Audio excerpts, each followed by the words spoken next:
What happens when loyalty to one man begins to outweigh loyalty to the Constitution? On January 6, the world watched chaos unfold as rioters stormed the U.S. Capitol in a desperate attempt to overturn an election. Some called it domestic terrorism, others called it patriotism, but here's the shocking twist. Former President Trump not only refused to condemn those involved, but he also went so far as to label them hostages and patriots. And now, with the Supreme Court handing him near unlimited immunity. Thank you, Mr. Chairman. Thank you all for testifying today. Professor McCord, I'd like to ask you about January 6th attack on the U.S. Capitol. Can you succinctly define domestic terrorism?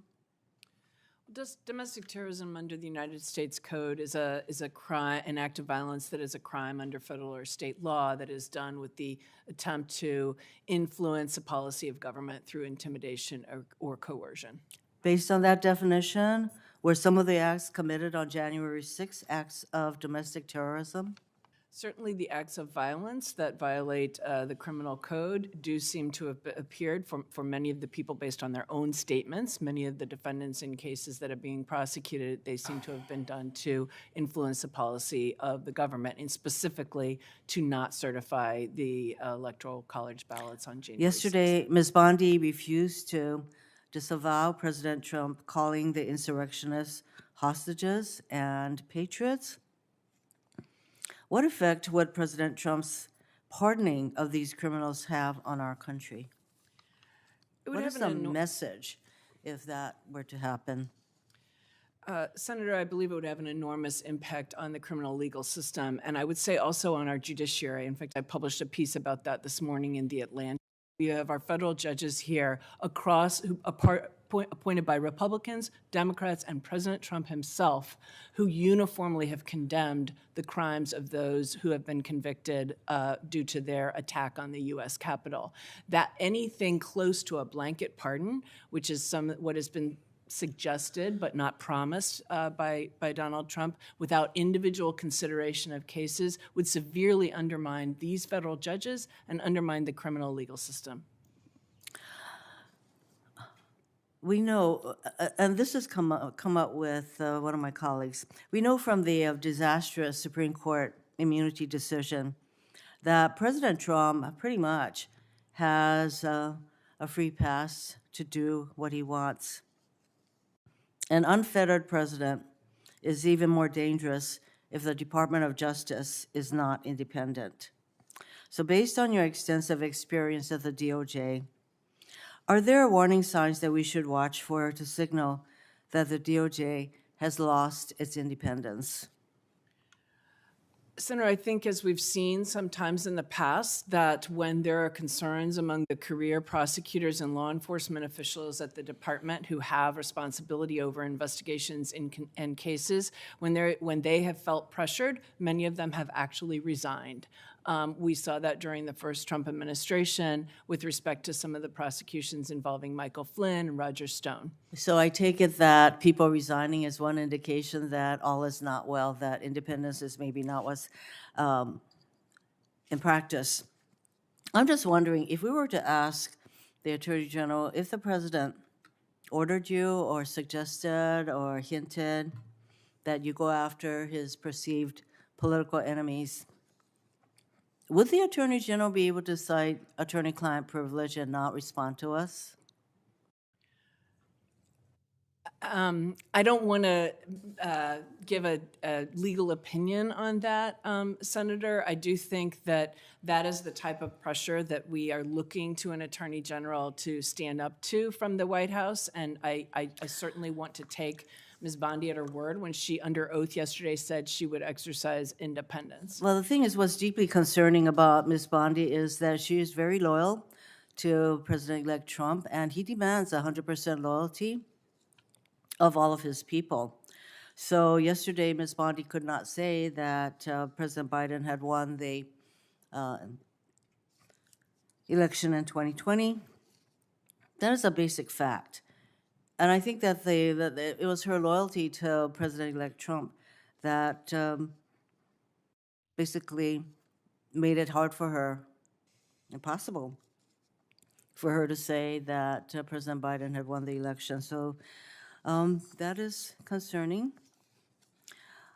Based on what we heard yesterday, I'm very concerned that if confirmed, Attorney General Bondi will say yes if and when President Trump asks her to do something illegal. And the thing is that not much of what President-elect Trump will do is going to be deemed illegal because of the Supreme Court's disastrous immunity decision. So I'm really struggling with how are we to know that all is not well in terms of the independence of the DOJ. One thing would be if they adopt a policy, or if the president adopts a policy that he will not order the DOJ around, even if this incoming president has said the Justice Department is basically his law firm. So if you have any further suggestions aside from people actually resigning to indicate that the kind of independence we are looking for is not being followed, I would welcome that. Yes, and Senator you, Hirono, Mr. your Chair. time is up. Thank Please you. respond. Thank you. If loyalty becomes more powerful than law, what future does American justice really have? Domestic terrorism, according to the United States Code, isn't vague. It's defined as criminal acts of violence carried out with the goal of influencing government policy through intimidation or coercion. By that standard, many of the actions on January 6th qualify. People weren't just protesting, they were breaking laws, attacking officers, and openly stating their goal, stopping the certification of the Electoral College votes. Professor Mary McCord, who spent years at the Department of Justice, confirmed that these acts fit the definition. But while the legal definition might seem clear, the political response has been anything but. Some defend the rioters, claiming they were merely expressing their rights. Others see them as attackers on democracy itself. And this divide has set the stage for an even bigger battle. Because words matter, and Trump's words calling these individuals patriots and hostages aren't just harmless rhetoric. They shape the way millions of Americans view that day. For many, it turns criminals into heroes. It reframes violence as sacrifice. And more than that, it signals that if Trump were to return to power, his loyalty wouldn't be to the law, it would be to those who showed loyalty to him. That's where the speculation about pardons comes in. What would it mean if Trump followed through on suggestions of issuing mass pardons to January 6 defendants? Experts say the consequences would be enormous. Federal judges, appointed by Democrats, Republicans, and even Trump himself, have consistently condemned the January 6 attacks. They've called them crimes against democracy. To issue a blanket pardon would be to erase the work of those judges, to undercut the authority of the courts, and to tell the country that accountability doesn't matter if loyalty is involved. It would embolden others, sending a clear message: political violence isn't just tolerated, it's rewarded. But the danger goes even deeper than pardons. It's about control over the Department of Justice itself. The DOJ has always been built on the principle of independence. Its prosecutors and investigators are supposed to serve the law, not the political whims of any one leader. But McCord points out there are warning signs when that independence begins to erode. One of the biggest red flags: resignations. During Trump's first term, career prosecutors resigned in protest when pressured over high-profile cases involving allies like Michael Flynn and Roger Stone. They left because they felt independence had been compromised. If that pattern returns, if we start seeing prosecutors once again walking away, it may be the clearest sign that loyalty has replaced law. But resignations alone may not be enough to expose what's happening. Senators asked a crucial question: could an attorney general pressured by the president to go after political enemies refuse to answer under the shield of attorney-client privilege? The idea that the country's top law enforcement officer might claim privilege to avoid accountability shows how precarious the system has become. And this is where the focus shifts to Pam Bondi, Trump's pick for Attorney General. Bondi has a history of loyalty to Trump, and that loyalty raised alarms during her confirmation hearings. When asked a basic fact, whether Joe Biden won the 2020 election, she couldn't bring herself to say yes. Think about that. A simple truth, verified by every court and state, became impossible to admit because of loyalty. If she can't acknowledge that fact, How can she be trusted to stand up to Trump if he orders something questionable, even illegal? Senators fear she wouldn't resist. They fear she would comply, not because it's lawful but because it's loyal. And this fear isn't unfounded, because the Supreme Court has now made things even more dangerous. The court's controversial immunity decision has essentially handed the presidency a wide shield against accountability. It's been described as a free pass, giving a sitting president near total protection from prosecution for official acts. In other words, the very limits that used to keep presidents in check have now been stretched thinner than ever.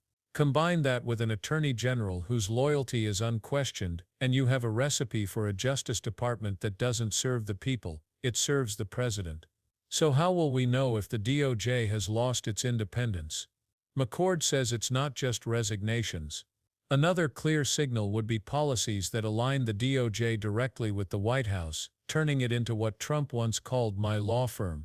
If that happens, the transformation is complete. The DOJ becomes a political weapon instead of an impartial guardian of justice. And if that day comes, the consequences for democracy are chilling. Imagine a Justice Department where prosecutions are driven not by evidence but by loyalty tests, where crimes can be overlooked, pardoned, or excused if the person is on the right side politically, where enemies of the president can be pursued relentlessly, while friends are shielded. That's the fear many legal scholars and former prosecutors are raising right now. Because loyalty, unchecked, destroys independence. And independence is the backbone of a functioning justice system. So the story of January 6th doesn't end with rioters in jail cells or courtrooms. It's still unfolding, in hearings, in nominations, and in Supreme Court rulings. The debate isn't only about what happened on that day, it's about what could happen tomorrow. If loyalty continues to outweigh law, the question isn't whether the system survives. It's what kind of system we'll be left with when it's done. And that's why this moment matters. Because the issue isn't just Trump, or Bondi, or the rioters themselves. It's about whether the Department of Justice can remain independent in the face of political power that demands loyalty above everything else. History shows us what happens when justice becomes a tool of those in power. It never ends well for the people. So the question remains, will the DOJ stand strong, or will it end? The answer may decide not just the legacy of January 6th, but the future of American democracy itself. If you found this breakdown important, don't forget to hit like, share your thoughts in the comments, and subscribe for more deep dives into the stories shaping our world, because the next chapter is coming and you won't want to miss it.